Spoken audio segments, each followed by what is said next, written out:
The term psychology was used by Rudolf Geukel. First, the term psychology was used by Rudolf Geukel in 1590. తర్వాత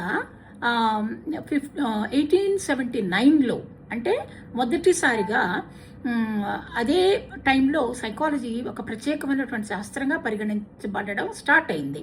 ఎందుకు అంటే 1879లో మరి Wilhelm Wundt అనేటువంటి ఒక psychologist దీన్ని ఫస్ట్ సైకాలజీ ల్యాబొరేటరీని స్టార్ట్ చేయడం జరిగింది. అందుకని Wilhelm Wundt was considered as the father of psychology. Wilhelm Wundt was considered as the father of psychology. Psychology అనే మాట 2 గ్రీక్ వర్డ్స్ నుంచి వచ్చింది. These are psyche and logos. Psyche means soul, logos means science. అంటే science of soul was the first definition for psychology.